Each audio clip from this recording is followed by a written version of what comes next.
नमस्कार, स्वागत है आपका बिहार समाचार में। इस दिवाली आपके जीवन में खुशहाली हो, सोने और चांदी की बरसात निराली हो, घर का कोई कोना दौलत से ना खाली हो, सेहत भी रही अच्छी, चेहरे पर लाली हो, हंसते रहे आप, खुशहाली ही खुशहाली हो। आप सभी को हैप्पी दिवाली। चलिए खबरों को सुर्खियों से शुरू करते हैं।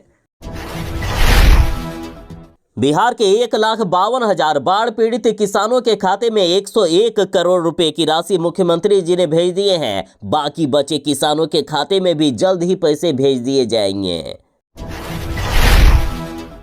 बिहार के बाढ़ पीड़ित किसानों के खाते में पैसे भेजने के बाद मुख्यमंत्री नीतीश कुमार जी ने बड़ी घोषणा कर दी कि जिनके घर को नुकसान हुआ है उनके भी खाते में पैसे भेजेगी नीतीश सरकार।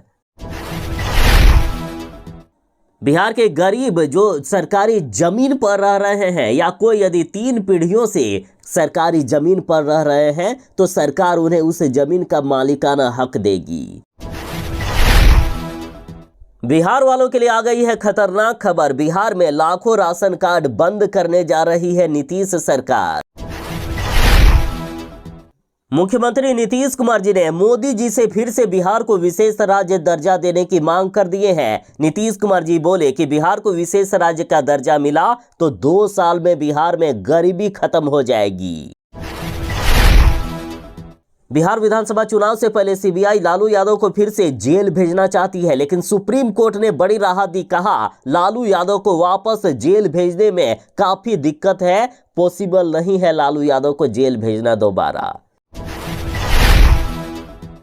तेजस्वी यादव की पार्टी आरजेडी के नेता ने कहा है कि नीतीश कुमार का दिमाग काम नहीं कर रहा है। सम्राट चौधरी और विजय कुमार सिन्हा यानी दोनों उप मुख्यमंत्री रावण है रावण। इस बार नीतीश कुमार जी एनडीए का साथ छोड़कर महागठबंधन में यानी लालू यादव के साथ किनके कहने पर गए थे, उसका खुलासा नीतीश कुमार जी ने कर दिया। यदि आपके घर में लगे स्मार्ट मीटर का बैलेंस खत्म हो गया है, आपके पास पैसे नहीं है या किसी कारण से रिचार्ज नहीं करा पा रहे हैं तो टेंशन ना लें, 3 दिनों तक फ्री में बिजली चलती रहेगी। लॉरेंस बिश्नोई की गैंग की तरफ से बिहार के पप्पू यादव को जान से मार देने की धमकी दी गई है। इस बार बिहार विधानमंडल का शीतकालीन सत्र 25 नवंबर से शुरू होगा जो 5 दिनों तक चलेगा। तो आज बिहार की बड़ी खबरों को विस्तार से बात करने से पहले आपसे एक छोटी सी अनुरोध है, कृपया वीडियो को एक प्यारा सा लाइक अवश्य कर दीजिएगा। आपका लाइक करना ही हमारी मेहनत का फल होता है।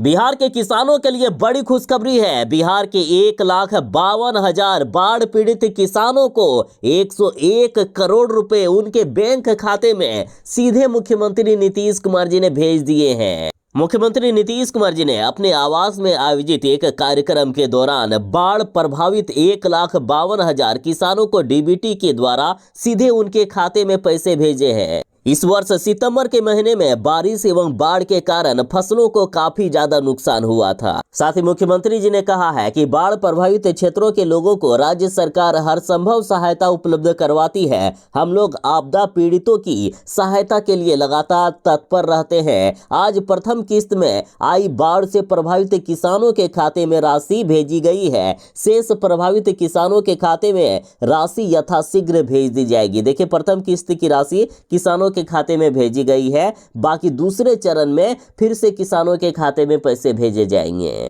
अब रही बात कि आखिर कितने पैसे मिलते हैं, तो देखिए प्रभावित प्रति किसान को सिंचित क्षेत्र के लिए 17,000 रुपए प्रत्येक हेक्टेयर, असिंचित क्षेत्र के लिए 8,500 रुपया प्रत्येक हेक्टेयर तथा शाश्वत फसल के लिए 22,500 रुपया प्रत्येक हेक्टेयर का कृषि इनपुट अनुदान दिया जाता है। प्रति किसान अधिकतम 2 हेक्टेयर के लिए अनुदान दिया जा रहा है। बिहार में जमीन सर्वे का कार्य चल रहा है और इसी बीच नीतीश सरकार ने बड़ा फैसला लिया कि अब सरकारी जमीन पर भी मालिकाना हक मिलेगा। देखिए, सरकारी जमीन पर यदि कोई 3 पीढ़ियों से या उससे भी ज्यादा समय से बसे हुए हैं तो उन्हें उसका मालिकाना हक दिया जा सकता है। देखिए, बिहार में जमीन सर्वे के दौरान जरूरतमंद लोगों को गैर मजरूबा जमीन का मालिकाना हक देने पर सरकार विचार कर रही है। देखिए, वैसे तो बिहार में लगभग 1.5 लाख सरकारी जमीन पर कब्जा है, तो जिन्हें जरूरत नहीं होगी या कम समय से जो लोग रह रहे हैं तो उन्हें तो सरकारी जमीन से हटाया ही जाएगा। लेकिन जरूरतमंद लोग या गरीब लोग यदि सरकारी जमीन पर रह रहे हैं तो उन्हें उस जमीन का मालिकाना हक सरकार दे देगी। गरीबों के लिए बड़ी खुशखबरी है। देखिए, वैसे भी नीतीश कुमार जी ने घोषणा कर ही दी है कि सरकारी जमीन से कब्जा हटाकर जरूरतमंद या जिनके पास जमीन नहीं है उनके बीच जमीन का बंटवारा किया जाएगा। वैसे में जो लोग पहले से ही गरीब है और वैसे जमीन पर रह रहे हैं तो उन्हें सरकार जमीन नहीं छीनेगी, उन्हें ऐसे ही जमीन दे दिया जाएगा। बिहार में बाढ़ पीड़ितों के खाते में लगातार सरकार पैसे भेज रही है। देखिए, इस बार 1,52,000 बाढ़ पीड़ित किसानों के खाते में 101 करोड़ की राशि मुख्यमंत्री नीतीश कुमार जी ने सीधा डीबीटी के माध्यम से भेज दिया है। किसानों को खटाखट पैसे मिलना शुरू हो गए हैं और इस दौरान मुख्यमंत्री नीतीश कुमार जी ने बड़ी घोषणा कर दी है। मुख्यमंत्री जी ने कहा कि बिहार में जिनके घर का नुकसान हुआ है, यदि गरीबों के जो झोपड़ी थे वो टूट गए हैं, कच्चे मकान थे वो टूट गए हैं, या किसी के पक्के मकान को क्षति पहुंची है, या किसी के मकान पूरी तरह से पानी में जलमग्न हो गए, चाहे जिस तरह का भी नुकसान हुआ है, आपको सरकार उस क्षति के मुआवजे की राशि आपको देने वाली है। इसके लिए लगातार पूरे बिहार में सर्वे का कार्य जारी है। सरकार के पास जैसे जैसे रिपोर्ट आते जा रहे हैं वैसे वैसे तुरंत ही बाढ़ पीड़ितों के खाते में मुख्यमंत्री नीतीश कुमार जी पैसे भेज रहे हैं। जल्द ही जिनके घर को नुकसान हुआ है उनके भी खाते में पैसे भेजा जाएगा। साथ ही बिहार सरकार के मंत्री जी ने भी कहा है कि जिनके घर गिर गए हैं या घर को नुकसान हुआ है उन्हें भी सही ढंग से रिकॉर्ड बनाकर मदद की जाएगी। प्रधानमंत्री नरेंद्र मोदी जी ने बिहार को बड़ी सौगात दे दी है। पटना एम्स में 4 योजनाओं का प्रधानमंत्री जी ने किया शुभारंभ।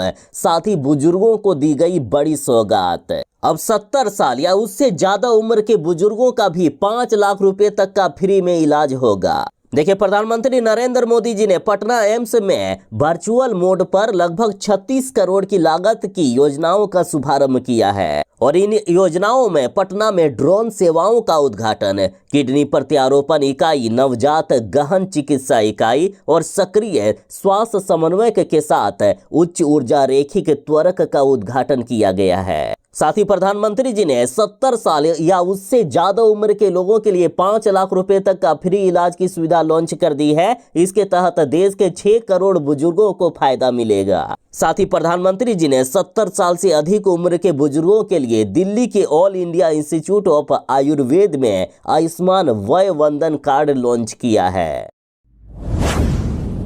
भरी मीटिंग में मुख्यमंत्री नीतीश कुमार जी ने बड़ी घोषणा कर दी है। खुलासा करते हुए कहा है कि यही वो लोग हैं जिनके कहने पर हमने एनडीए छोड़ा था और लालू यादव के साथ गए थे इस बार सरकार में।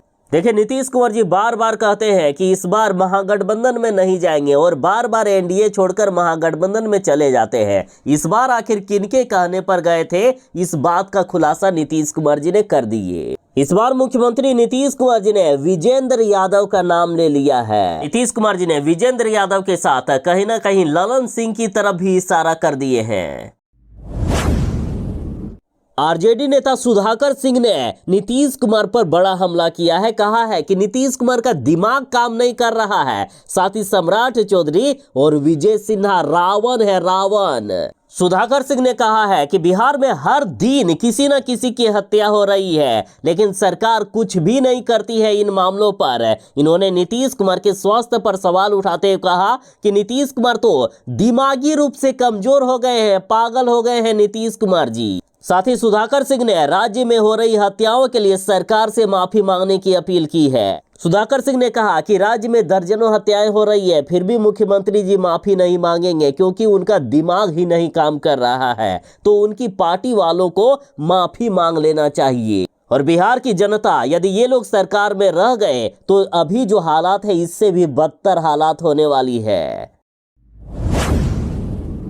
बिहार विधानमंडल का शीतकालीन सत्र 25 नवंबर से शुरू होगा, जो 5 दिनों तक चलेगा। और इस बार के सत्र में काफी ज्यादा हंगामा होने वाला है, क्योंकि इस बार शराबबंदी के कारण कई लोगों की मौत हुई है। साथ ही बाढ़ से आम जनजीवन अस्त व्यस्त हो गया है। कई लोगों को अभी तक मुआवजे के पैसे नहीं मिले हैं। बता दें कि बिहार विधानमंडल का शीतकालीन सत्र 25 नवंबर से लेकर 29 नवंबर तक आयोजित होगा। 5 दिनों के छोटे से सत्र में सरकार की ओर से कई महत्वपूर्ण कार्य निपटाए जाएंगे।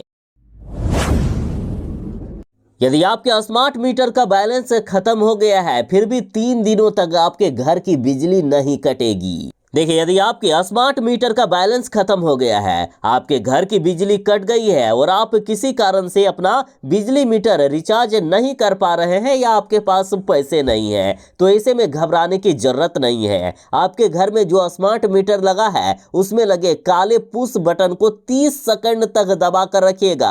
आप ऐसा करेंगे तो 3 दिन यानी 72 घंटे तक बिना रिचार्ज किए बिजली मिलती रहेगी। दरअसल बिहार सरकार ने ये बड़ी राहत दी है। पहले 24 घंटे तक फ्री में बिजली चलती थी, जिसे बढ़ाकर अब 72 घंटे कर दिया गया है। लेकिन ये सुविधा उपभोक्ताओं को महीने में सिर्फ एक बार ही मिलेगी। अगले महीने जब रिचार्ज खत्म होगा, उस समय भी चाहे तो आप इस सुविधा का लाभ ले सकते हैं।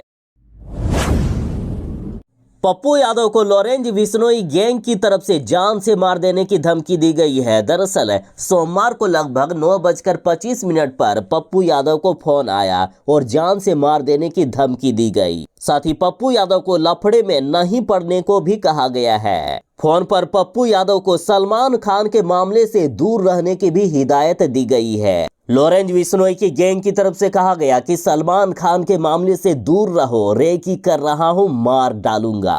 दरअसल पप्पू यादव लगातार लॉरेंस बिश्नोई के रास्ते में आ रहे हैं। दरअसल पप्पू यादव ने बाबा सिद्दीकी की हत्या के बाद कहा था कि ये देश है या हिजड़ों की फौज, एक अपराधी जेल में बैठ चुनौती दे रहा है और लोगों को मार रहा है और सब मुख्य दर्शक बनकर बैठे हैं। पप्पू यादव बोले थे कि यदि मुझे कानून अनुमति दे तो 24 घंटे में इस लॉरेंस बिश्नोई जैसे 2 टके के अपराधी के पूरे नेटवर्क को खत्म कर दूंगा। साथ ही सलमान खान के मामले में भी पप्पू यादव ने कई तरह की बातें कही है। उसके बाद पप्पू यादव को अब जान से मार देने की धमकी दी गई। पप्पू यादव को लॉरेंस बिश्नोई गैंग की तरफ से जान से मार देने की धमकी दी गई है, तो पप्पू यादव ने कहा है कि हाथी चले बाजार, कुत्ते भौंके हजार। लॉरेंस बिश्नोई गैंग से धमकी मिलने के बाद पप्पू यादव ने कहा कि मेरे पास कोई सुरक्षा नहीं है, जिसको मारना है यदि हिम्मत है तो आके मार दो। पप्पू यादव ने कहा है कि धमकी देने वाले और मारने वालों का काम धमकी देना और मारना है, वे अपना काम करें। मेरा काम जनता की सेवा करना है, मैं वही कर रहा हूं।